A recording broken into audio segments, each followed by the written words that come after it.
lecture you're about to see deals with the problem of self-destruction. Its purpose was to enable people to better understand the nature of this strange, tragic act. We shall not be able to diminish this great human affliction until more people do understand it and appreciate its seriousness.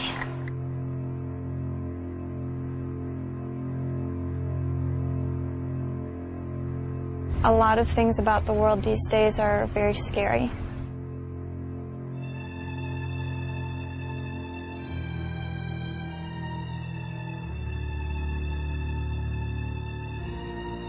My generation may be one of the first generations where a lot of us die not of old age, because a lot of us may not make it there.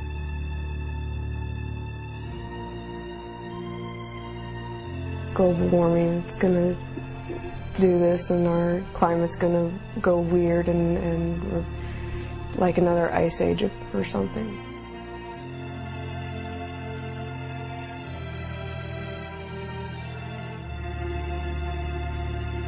I think the scariest things aren't for me. The scariest things are thinking that I might leave a world to my children that would be really difficult and painful for them. I think we're all fucked. All of us. I think most of us in this room are going to die before we reach. I don't believe that we would wipe ourselves out entirely.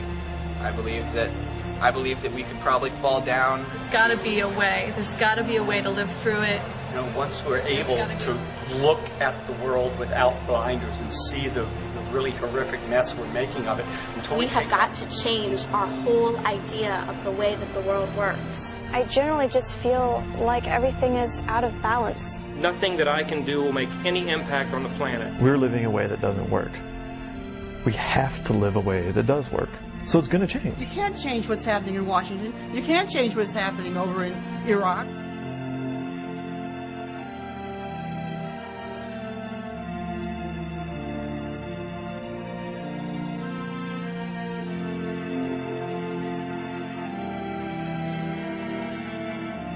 We've met the enemy and he is us.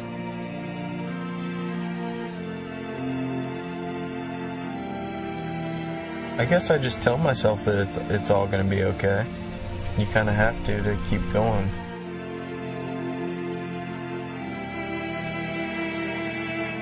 It's not a happy thing to think about.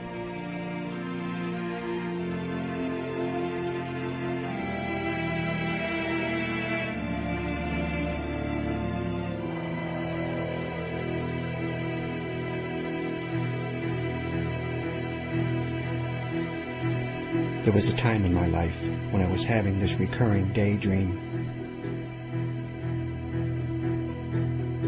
I'd be sitting in my car, radio blaring, slowly making my way forward through a fast food drive-thru.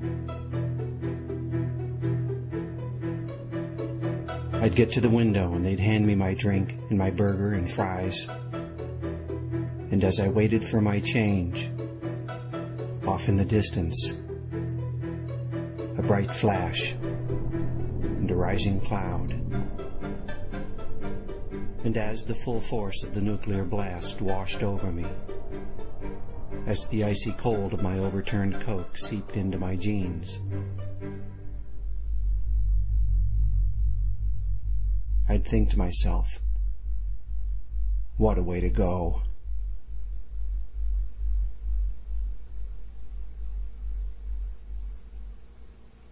Yeah, I think that we might wipe ourselves off the earth. Definitely. I feel like that's where we're headed. There's an emptiness that other needs, the real desires aren't being met. And we're just scrambling with what our culture offers us. And our culture tells us, we will find love if we buy this lipstick and that makeup and these clothes and this car. I think it would be okay if we gave the earth back to everybody else who is not as destructive. All the rest of the life on earth.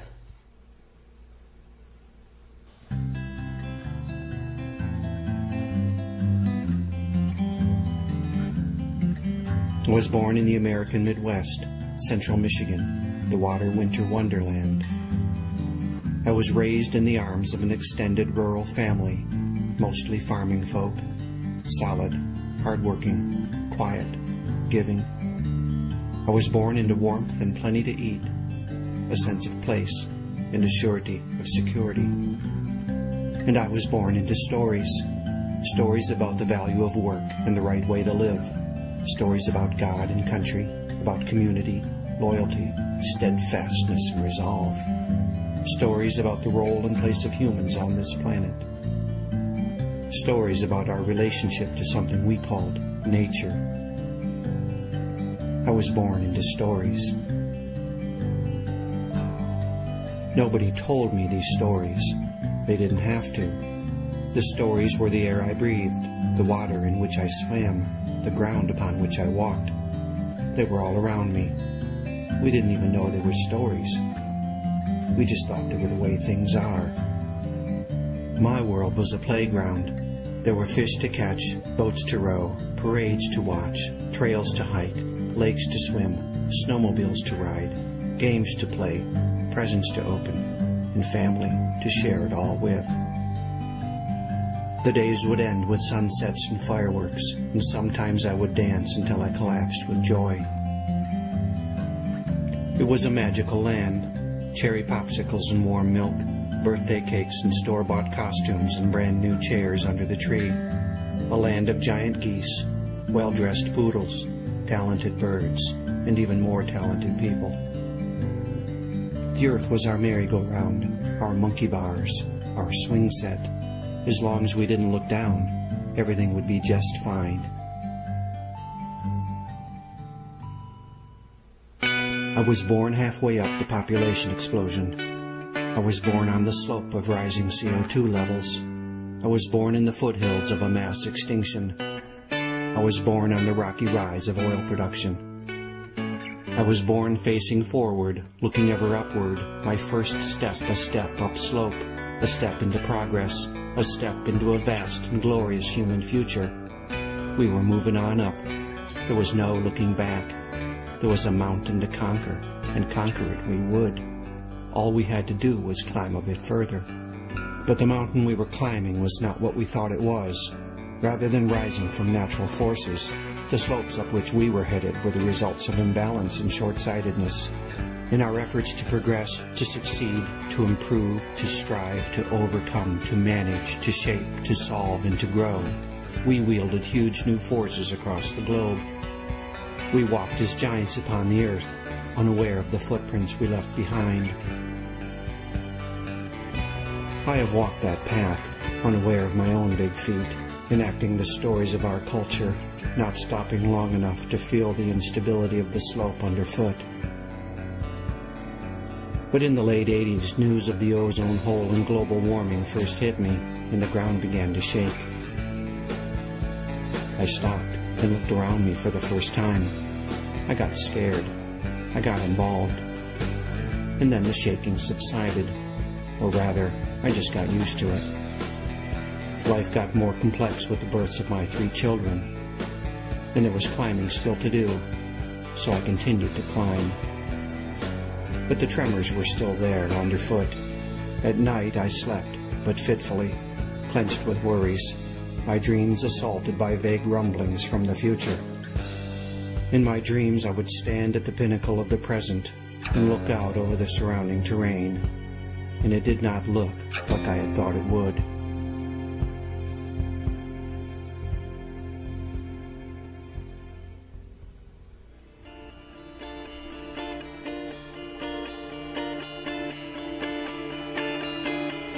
A faint howling in the distance pierces the night.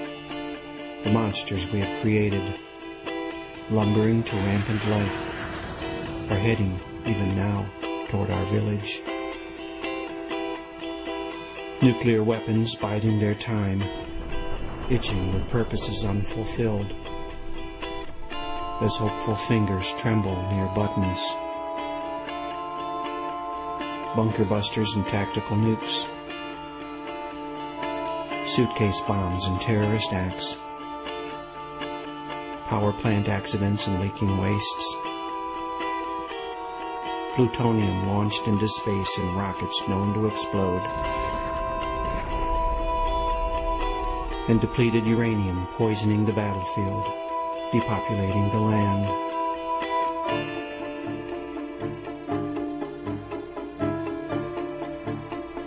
Chemical warheads and biological black magics, sarin and soman and VX and phosgene, anthrax and smallpox and plague, enough to take out entire cities, enough to cover the planet. And they don't care who lets them out, as long as they get to play. Other nasties lurch toward us on their own, old friends, new creations, and recent escapees. Ebola, Marburg, Lassa, and SARS, swine flu, bird flu, HIV, and AIDS. The rebound of tuberculosis, cholera, malaria, and typhus. Prions and mad cows, scrapy sheep, and chronic wasting disease. Cancers that eat away our lungs, our brains, our breast, our testicles, and our ovaries. And new monsters peer over the horizon. Good intentions spliced to blind arrogance and numbing greed. Frankenfoods and Terminator seeds. Herbicide-tolerant and pesticide-laced crops. Patented life, barely tested, quietly ticking, let loose upon the land, as if their creators, having looked at the world, managed to learn nothing at all. The monster's howls grow frenzied. Chemicals in our land, our sky, our rain, our rivers, our food, our bodies, our babies. Rising male infertility rates and Superfund sites and ozone depletion. Rivers dammed and salmon doomed. Topsoil loss and fertilizer runoff. Huge oceanic dead zones and depleted fisheries. And the ghosts of silent whales scraping over the corpses of coral reefs. The monsters advance and forests collapse under their feet, leaving indigenous cultures battered, homeless, soul-sick, or dead. Disrupting water and oxygen cycles and turning soil into deserts as tigers and salmon and tree frogs and falcons stumble down the path toward extinction, their heart-rending voices lost in the chatter of chainsaws and the coughing insults of bulldozers. And all the while the climate is changing. Angry summers, insistent floods, belligerent blizzards, grudging droughts and pissed-off hurricanes, with poles warming and ice shelves calving, permafrost slumping and glaciers receding, sea levels rising and big cities sinking, as ocean currents halt and superstorms gust, deserts expand and rabbits run and locusts hoard and army ants march and mosquitoes hunt and rodents overrun. The balance undone.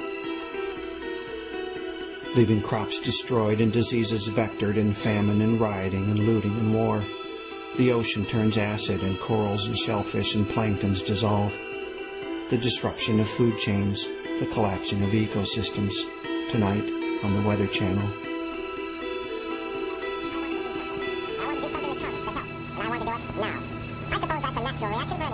Watch it now while you can, because oil is peaking with no clear replacements. Production will falter as demand keeps increasing, and the price, which is rising now, will just keep on rising.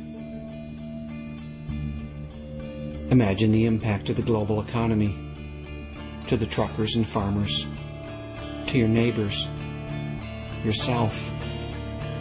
Watch the bidding war rage from trade floors to battlefields. Watch the Pentagon plan and the Patriots Act. Go look out the window. Do you feel a draft?